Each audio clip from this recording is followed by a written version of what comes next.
새로운 각인, 뿌리, 체질이라는 제목으로 말씀 증가하겠습니다. 오늘 본문이 사도행전 1장 8절입니다.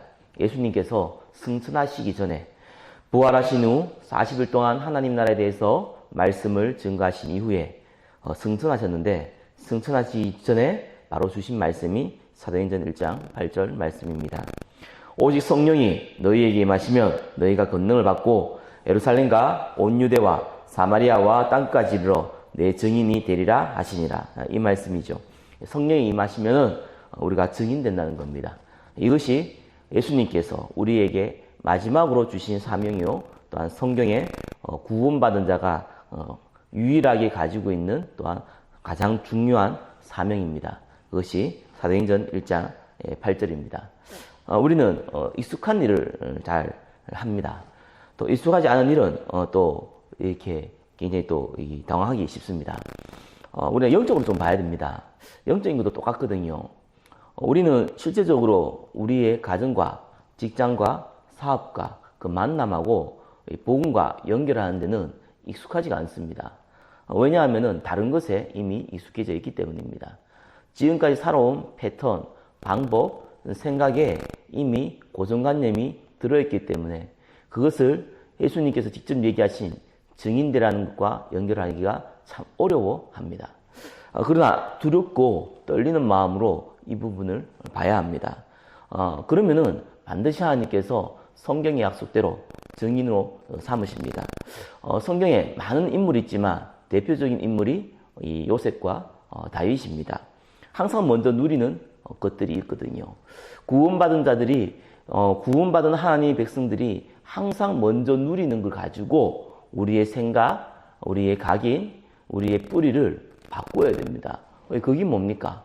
예, 갈보리산 언약, 감람산의 언약, 마가다락방의 언약이거든요. 이걸 저와 여러분들이 먼저 가지고 영적인 축복을 누리고 있어야 됩니다. 또 누려야만 하는 겁니다. 이거는 선택이 아니라 우리에게 구원받은 자에게 반드시 하나님이 역사하기 때문에 필수인 겁니다. 갈보리산 언약이 뭡니까? 십자가와 부활입니다. 이 언약이 항상 우리의 마음속에 각인되어 있어야 됩니다. 복음을 아는 것이 아니라 복음을 저와 여러분의 마음에 뿌리가 내려져 있어야 된다는 겁니다. 우리 인생이 십자가에 죽으시고 부활하신 예수 그리스도를 믿음 말미암아 구원받은 하나님의 백성이라는 그 사실을 기억을 하고 있어야 됩니다. 구원받았기 때문에 하나님이 우리와 함께 하시고 인도하시고 역사하신다는 사실을 분명히 우리가 알고 있어야 됩니다.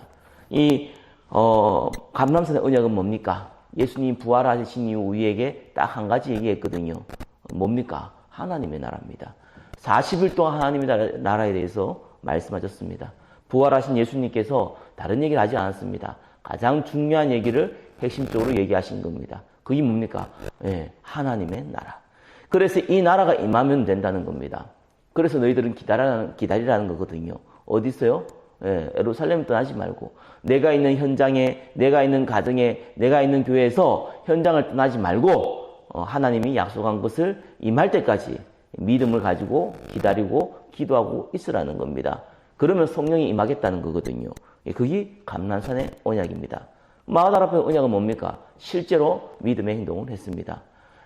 380명은 어디 도망갔는데 500명이 보였는데 120명만 남아가지고 이 마가다락방에 모여서 기도하기 시작한 겁니다. 그때 성령의 역사가 일어났습니다. 그때 오순절의 역사가 일어났습니다. 우리도 똑같습니다. 교회를 떠나지 말고 어디 한 곳에 무슨 기도하란 말입니까? 그런 의미도 있겠지만 그런 의미가 아니라 하나님의 약속을 잡고 오직 성령이 너희에게 임하시면 너희가 권능받고 예루살렘과 온 유대와 사마리아 땅까지 이런 내 증인 된다는 약속을 잡고 또 하나님 나라를 놓고 기도를 하고 있으면은 바로 그 시간표가 반드시 온다는 것입니다. 요셉이, 다윗이 그것을 알았는지 몰랐는지는 모릅니다. 그러나 분명한 건 그들에게는 하나님과 함께 있는 비밀이 있었습니다. 그래서 성경은 항상 요셉이 하나님께서 요셉과 함께 하심으로 이렇게 나옵니다. 이 다윗에게는 항상 여호와는 나의 목자시요 내게 부족함이 없다고 고백할 만큼 항상 하나님과 동행하고 함께 있는 장면이 나옵니다. 이것이 저와 여러분의 첫 번째 하나님이 우리에게 주신 가장 큰 축복이자 또한 사명이거든요. 이걸로 저와 여러분 생각이 바뀌어져야 됩니다. 요셉은 이 야곱의 11번째 아들입니다. 이 자기가 가장 사랑하는 라헬을 통해서 낳은 아들이기 때문에 가장 아꼈던 인물이죠. 그래서 어릴 때부터 사랑을 많이 받았습니다. 기껏 할 줄 아는 것은 형들을 고사질을 하거나 자기가 하나님 주신 달란트, 이 꿈을 해석하는 정도의 수준이었습니다. 그것이 요셉이 가지고 있는 달란트였거든요. 그러나 이 노예로 팔려갈 때 요셉이 알게 되었습니다. 하나님과 함께 있는 비밀을 본격적으로 누리기 시작된 것이죠. 이 요셉은 기껏해야 꿈을 꾸는 정도의 수준이었는데 이것을 가지고 요셉은 하나님과 함께 있는 비밀을 누리기 시작한 겁니다. 아무것도 아닌 달란트죠. 다윗은 기껏해야 양이나 치는 달란트를 갖고 있었습니다. 달란트라기보다는 할 수 있는 일이 그밖에 없는 상황이었죠. 그러나 이 다윗은 뭐라고 얘기했냐면 양 한 마리 놓치지 않기 위해서 노력하고 최선을 다했습니다. 그것이 다윗이 가지고 있는 달란트였습니다. 최선을 다했다, 내가 열심히 했다, 이게 중요하지 않습니다. 하나님이 나와 함께 있는 이 비밀 가운데 자기가 가지고 있는 달란트를 가지고 움직였다는 거거든요. 그것이 저와 여러분들이 가지고 있어야 될 새로운 이 응답의 시작인 겁니다. 그러면 불신자하고는 다릅니다. 불신자는 능력대로, 실력대로, 세상의 운대로 따라가게 되어 있습니다. 그것이 불신자고 그것이 그들의 인생입니다. 구원받은 하나님 백성은 하나님 손에 달려 있습니다. 반드시 저와 여러분을 통해서 증인 삼는 것이 하나님의 목적입니다. 요셉이 감옥에 갔고 노예로 갔고 꿈이나 꾸고 있는데 그걸 가지고 세계복음하기는 곤란합니다.